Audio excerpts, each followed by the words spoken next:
Good morning students. आज हम एक प्रैक्टिकल क्वेश्चन अटेम्प्ट करेंगे। मैंने प्रैक्टिकल क्वेश्चंस की स्टेटमेंट आपके लिए लिख दी है। जिनके पास बुक नहीं है they can see from here. Show the counting equations on the basis of following transactions. The first equation is Mukesh start business with cash ₹80,000। Mukesh ने बिजनेस स्टार्ट किया है और पैसा लेके आया कितना, ₹80,000 लेके आया है। और हमने ड्यूअल एस्पेक्ट से ये सीखा हुआ है कि every transaction having two effects. तो सबसे पहले आपने इसमें फॉर्मेट बनाना है serial number transactions assets equal to liability plus capital. ये ऑलरेडी डिस्कस कर चुके हैं हम प्रीवियस वीडियो के अंदर कि एसेट जो है वो लाइबिलिटी प्लस कैपिटल के इक्वल होती है ड्यूअल एस्पेक्ट के अकॉर्डिंग। तो फर्स्ट ट्रांजैक्शन है, इसको सीरियल नंबर 1 लिखेंगे आप। ट्रांजैक्शन का नेम है Mukesh start business with cash. So here we will write Mukesh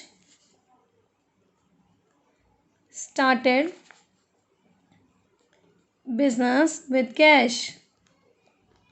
ठीक है, कितना कैश लेके, अगर कैश लेके आया है तो आपका क्या इंक्रीज हो गया यहाँ पे, कैश। तो आप यहाँ पे कॉलम बनाते जाएंगे। हमारा कैश बढ़ गया कितने से, 80,000 से।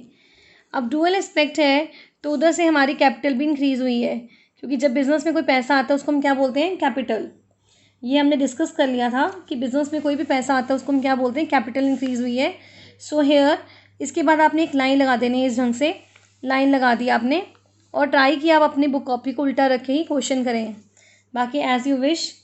आपने यहाँ पे वर्ड लिखना है इक्वेशन। ठीक है, अब इक्वेशन के अंदर कोई और चेंजेस तो आई नहीं है, तो यहाँ पे 80,000 मतलब इसका टू सम अप कर देंगे। फर्स्ट इक्वेशन तो एज इट इज़ उधर क्या जाएगी हमारे पास। The next point is purchase goods for cash ₹28,000। अब आपने गुड्स परचेज किए हैं तो आपके पास गुड परचेज करने से क्या आएगा, स्टॉक आ गया। सो यहाँ पे हम लिखेंगे purchase goods for cash, purchase goods for cash. Serial number 2 हो गया। स्टॉक हमारा इंक्रीज हो जाएगा क्योंकि हमारे पास जब गुड्स आएंगे तो उससे हमारा क्या इंक्रीज हो जाएगा, स्टॉक। लेकिन गुड्स खरीदें कैश में तो कैश उतनी अमाउंट से हमारा क्या हो जाना है, कम हो जाएगा। So the new equation will be, इसका कहीं और इफेक्ट नहीं आना है। So new equation will be 80 में से 28 गए हमारे पास, तो that is 52,000 and 28,000 that is equal to 80,000। आप टोटल करेंगे तो टोटल विल रिमेन सेम, कि आपका टोटल एसेट्स और लाइबिलिटी का क्या होना चाहिए, equal. Right now third equation आपके पास क्या आ रही है, इसको हमने क्या लिखा है नेक्स्ट इक्वेशन के अंदर, परचेज गुड्स ऑन क्रेडिट। अब मैंने कैश नहीं गया, मेरा उधार हो गया है। उधार से मेरे क्या बन जाएंगे, क्रेडिटर्स। अब आपका फिर स्टॉक इंक्रीज हो जाएगा। अमाउंट है 20,000 से आपका स्टॉक इंक्रीज होगा, तो यू विल राइट हियर 20,000 से स्टॉक इंक्रीज हो गया। राइट और मेरे पैसा नहीं गया तो मेरे यहाँ पे क्रेडिटर्स बन गए जो कि है मेरी लाइबिलिटी। तो 28,000 के आपने यहाँ पे लाइबिलिटी इंक्रीज कर देनी है। हमने इसीलिए इसको बड़ा करके लिखा है कि कोई भी आइटम आती रहेगी उसमें स्पेस के अंदर कवर करते जाएंगे हम। यहाँ लिखेंगे purchase goods on credit, purchase goods on credit. ठीक है, ये आपकी इस इक्वेशन के बेस पे हो गया। नाउ आपने इसे सम अप करना है वैसे ही। तो पहली अमाउंट 52,000 एज इट इज़ आएगी प्लस 48,000 इक्वल टू 28,000 प्लस 80,000। ये आपकी न्यू इक्वेशन बन गई हुई है। राइट ये आपकी न्यू इक्वेशन हो गई 52,000 plus 48,000 equal to 28,000 plus 80,000। Clear है। नेक्स्ट पॉइंट हमारे पास आ गया है, सॉरी यहाँ पे अमाउंट जो है 20,000 है, क्रेडिट पे 20 लिखेंगे हम यहाँ पे। द नेक्स्ट इक्वेशन है हमने परचेज फर्नीचर फॉर कैश। आप फर्नीचर खरीद रहे हो और आपका कैश जा रहा है, इससे फर्नीचर इज़ आर एसेट। ठीक है, परचेज फर्नीचर फॉर कैश। अब इससे फर्नीचर परचेज किया तो मेरा कैश कम हो जाएगा उतनी अमाउंट से। द अमाउंट इज़ 6,000 से कैश कम हो जाएगा और इधर हमारे पास क्या ऐड हो जाएगा, यहाँ पे फर्नीचर ऐड हो जाएगा। तो यहाँ पे हमने फर्नीचर कॉलम बना लिया है, 6,000 का फर्नीचर ऐड हो गया। आप एक चीज़ नोटिस कर रहे हो कि कभी दोनों साइड इफेक्ट आता है, कभी इधर इफेक्ट आता है, कभी इधर, कभी दोनों इधर आएंगे, कभी दोनों इधर आएंगे। So it hardly better. 52,000 में से 6 गया हमारे पास, तो रिमेनिंग अमाउंट हमारे पास बची 46,000 की। ठीक है, as it is 48,000 as it is आ जाएगा और 6,000 का फर्नीचर आ जाएगा।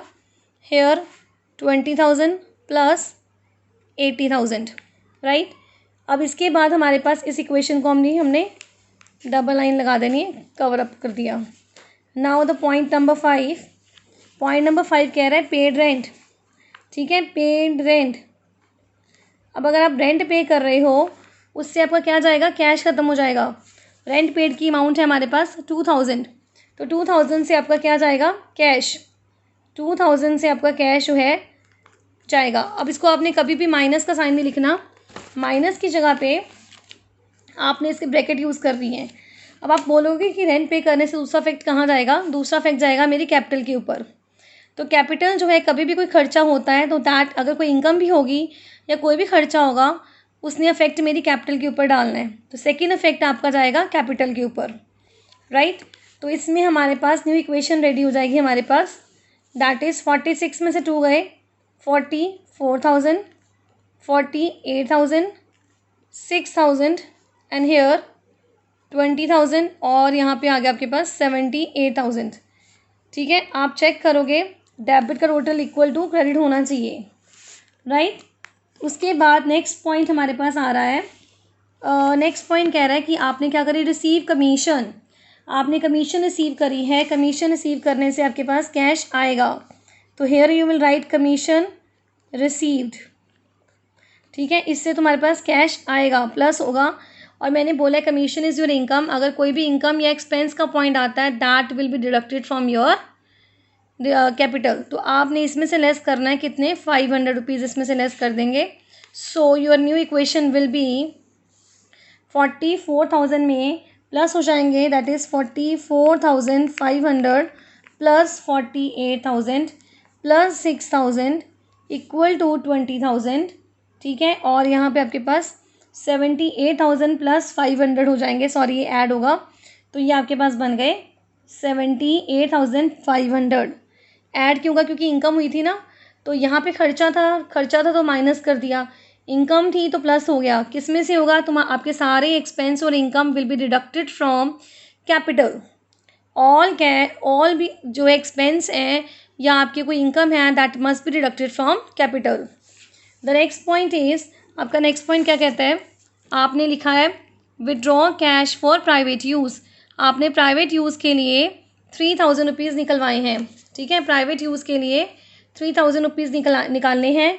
तो प्राइवेट यूज़ के लिए जब पैसा निकालेंगे, प्राइवेट यूज़ के लिए पैसा निकालने को हम बोलते हैं ड्राइंग। याद करिए, हमने ये टर्म सीखी हुई है, ड्राइंग, प्राइवेट यूज़ के लिए पैसा निकालना। ठीक है, तो यहाँ पे हम लिखेंगे withdraw cash for private use. अब प्राइवेट यूज़ के लिए पैसा निकालना है, कितनी अमाउंट निकाली है मुझे, इसमें से मैंने निकाली है 3,000 रुपये। तो 3,000 रुपये आपने यहाँ से क्या करने हैं, लेस। अब सेकेंड इफेक्ट इसका कहाँ जाएगा, क्योंकि पैसा निकल गया है तो that will be deducted from your capital account. अब आपको मैंने बार बार बता रही हूँ कि जितने भी एक्सपेंस होंगे या इनकम होगी वो हमारे कैपिटल अकाउंट में से माइनस होगा, राइट।